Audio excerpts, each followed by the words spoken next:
जदि आपण केउ झील को मने मने भल पाउछंती किंतु जेते चेष्टा कले मध्य ताकू पटेई पारुनांती ताकू निजर मन कथा कहिबाकू डरुछंती आउ आपण चाहुचंती कि से झील निजे आसी आपण को भल पाउची बोली कहू आपणकर सबु इच्छा पूरण करू तेबे आजिर एही भिडियोटी आपणकर इच्छा को पूरण करिबो।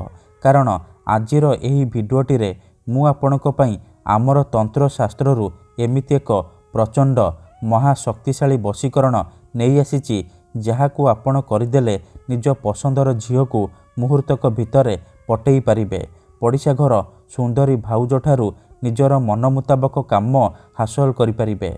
एही वशीकरण करिबा पई आपणकू कोनोसी प्रकार तंत्र मंत्र करिबाकू पड़िबनी किंबा किछि भी पैसा खर्च करिबाकू पड़िबनी। आपण बिना मंत्र बिना तंत्र बिना किछि पैसा खर्च करी निज पसंदर सुंदरी सुंदरी झील को पटेई पारिबे। पड़िशा घर सुंदरी भाउज ठारू निजर मन मुताबक काम हासिल करि पारिबे। एही वशीकरण करिबा पई आपणकू केवल 2टी तुलसी पत्रर आवश्यक।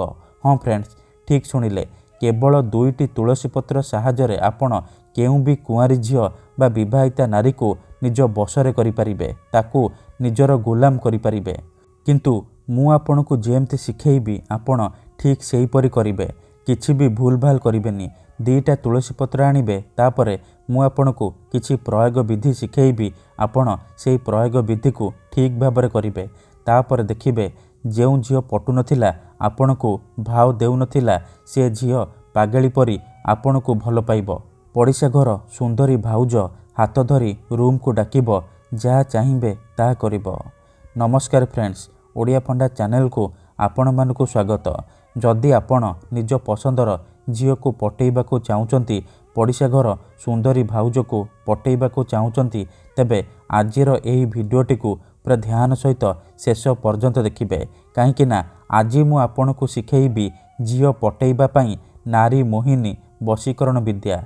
एही वशीकरण को जी भी करिछि 100% सफल हेछि। तेणु आपण भी मात्र गोटिए थर मो कथा मानी एही वशीकरण करिकि देखंतु, तापर देखिबे जेउ झील पटु नथिला से झील आपे आपे पटिजिबो, पागेली परी आपणकू भल पाइबाकू लागिबो। एही वशीकरण साहाय्य आपण वर्ष वर्ष धरी भांगी जाइतिबा पुराणा प्रेम को फेराई आनी पारिबे। सासू नणंद दियर भाउज काहाकू भी निज बसरे करी ताठारू निजर मन मुताबक काम हासिल करि पारिबे। केवल आपणकू 2टी तुलसी पत्र आवश्यक। हाँ फ्रेंड्स, 2टी तुलसी पत्रर साहाय्य आपण काहाकू भी निज बसरे करि पारिबे। केते थर एमिति हेइथाय कि आपण जेउ झील को भल पाउछंती सीए आपणकू भल पाएनी, अन्य काहाकू भल पाए, आउ आपण ता पछरे गोड़ेई गोड़ेई निजर सबु समय सारी दियंती, किंतु से झील को पटेई पारंतिनी। जदि आपण एहीपरि परिस्थिति रे पड़िछंती, जेते चेष्टा कले मध्य से झील को पटेई पारुनांती, तेबे 2टी तुलसी पत्र आनी आजिर एही वशीकरण करिकि देखंतु। से झील निजे आसीबो, आपणक सहित कथा हेबो, आपणकू भल पाउची बोली कहिबो। आपणक प्रेम रे एमिति दीवानी हेइजिबो कि आपणकू न देखि गोटे मुहूर्त भी रही पारिबनी।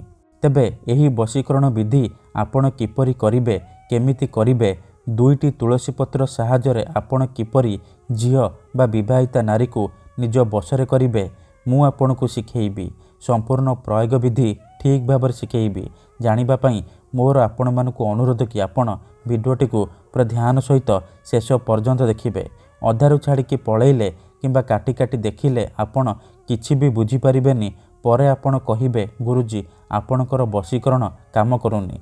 देखंतु मु आपणकू सबु भिडियो रे कहूची, जेउ परि आपण भगवान को मानुचंती, भगवान को ऊपरे विश्वास रखिचंती, निजर सबु दुख कष्ट असुविधा भगवान को जणाउचंती, जदि से असुविधार समाधान न हेला तार माने नुहे कि भगवान नाहांती। सेही परि तंत्र मंत्र हुए, वशीकरण काम करे, किंतु एहाकू आपणकू सिद्ध करिबाकू पड़िबो।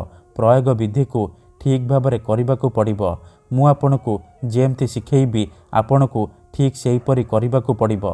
तेबे जाई मु आपणकू ग्यारंटी देउची आपण जहाकू चाहिबे ताकू अति सहजरे निज बसरे करि पारिबे, निज प्रेम रे दीवानी करि पारिबे। ଠିକ୍ ଅଛି। ତେବେ ଏହି ବଶୀକରଣ ଆପଣ କିପରି କରିବେ ଚାଲନ୍ତୁ ଜାଣିବା। ବିଧିଟି ଜାଣିବା ପୂର୍ବରୁ ଯଦି ଆପଣ ଆମ ଚ୍ୟାନେଲକୁ ନୂଆ ଆସିଛନ୍ତି ତେବେ ଦୟାକରି ଚ୍ୟାନେଲକୁ ସବସ୍କ୍ରାଇବ୍ କରି ପାଖରେ ଥିବା ବେଲ୍ ଆଇକନ୍କୁ ମଧ୍ୟ ଦବାଇ ଦିଅନ୍ତୁ, ଯାହାଦ୍ୱାରା ଆମେ ଯେଉଁ ବି ଭିଡ଼ିଓ ଅପଲୋଡ଼ କରିବୁ ସର୍ବପ୍ରଥମେ ଆପଣ ଦେଖିପାରିବେ ଆଉ ତା'ର ଲାଭ ପାଇପାରିବେ। ଠିକ୍ ଅଛି। ତେବେ ଚାଲନ୍ତୁ ଜାଣିବା ଏହି ବଶୀକରଣ ଆପଣ କିପରି କରିବେ। ମନେ ରଖନ୍ତୁ, ଏହି ବଶୀକରଣକୁ ଆପଣ କେବଳ ଶନିବାର ଦିନ କରିବେ। କେଉଁ ବି ସମୟରେ କରିପାରିବେ। କିନ୍ତୁ ବିଧିଟି କରିବା ପୂର୍ବରୁ ଭଲ ଭାବରେ ହାତ ଗୋଡ଼ ମୁହଁ ଧୋଇକି ସଫା ବସ୍ତ୍ର ପିନ୍ଧିକି ଆପଣ ଏହି ବଶୀକରଣକୁ ଆରମ୍ଭ କରିବେ। ପ୍ରଥମେ ଆପଣ କ'ଣ କରିବେ, 2ଟି ତୁଳସୀ ପତ୍ର ଆଣିବେ। ଗୋଟିଏ ତୁଳସୀ ପତ୍ରରେ ଆପଣ କଳା କଲମର ସାହାଯ୍ୟରେ ସେଇ ଝିଅ ବା ମହିଳାର ନାମ ଲେଖିବେ ଯାହାକୁ ଆପଣ ନିଜ ବଶରେ କରିବାକୁ ଚାହୁଁଛନ୍ତି। ଆଉ ଗୋଟିଏ ତୁଳସୀ ପତ୍ରରେ ଆପଣ ନିଜର ନାମ ଲେଖିବେ। ନାମ ଲେଖିସାରିବା ପରେ ସେ ଦୁଇଟାକ ତୁଳସୀ ପତ୍ରକୁ ଏକାଠି କରି ଡାହାଣ ହାତରେ ମୁଠେଇକି ଧରିବେ ଆଉ ଆଖି ବନ୍ଦ କରିକି ସେଇ ଝିଅ ବା ନାରୀକୁ ମନେ ମନେ ଭାବିବେ। ତା'ର ମୁହଁକୁ ନିଜ ମନରେ ଭାବିବେ। ତାପରେ ଏହି ଶବ୍ଦକୁ 7 ଥର ପଢ଼ିଦେବେ। ଓମ୍ ନମଃ ଭବାନୀ ଆମୁକଂ ବଶୀକରଣ କରତି କରତି। ଓମ୍ ନମଃ ଭବାନୀ ଆମୁକଂ ବଶୀକରଣ କରତି କରତି। ଏହି ମନ୍ତ୍ରକୁ ଆପଣ 7 ଥର ପଢ଼ିଦେବେ। 7 ଥର ପଢ଼ି ସାରିବା ପରେ ମୁଠା ଖୋଲିବେ ଆଉ ସେ ତୁଳସୀ ପତ୍ରରେ 3 ଥର ଫୁଙ୍କିଦେବେ। ଏତିକି କରିସାରିବା ପରେ ସେ 2ଟା ତୁଳସୀ ପତ୍ରକୁ ନେଇକି ଘର ବାହାରକୁ ଯିବେ ଆଉ ତା ଉପରେ ଗୋଟିଏ କର୍ପୂର ରଖିକି ସେ ତୁଳସୀ ପତ୍ରକୁ ଜାଳିଦେବେ। ଗ୍ୟାରେଣ୍ଟି ଦେଉଛି, ଯେମିତି ଆପଣ ଏହି ବିଧିକୁ କରିବେ ସେ ଝିଅ ହେଉ ବା ବିବାହିତା ଭାଉଜ ଆପଣଙ୍କର ବଶରେ ହେଇଯିବ। ଯାହା ଚାହିଁବେ ତାହା କରିବ। ଧନ୍ୟବାଦ।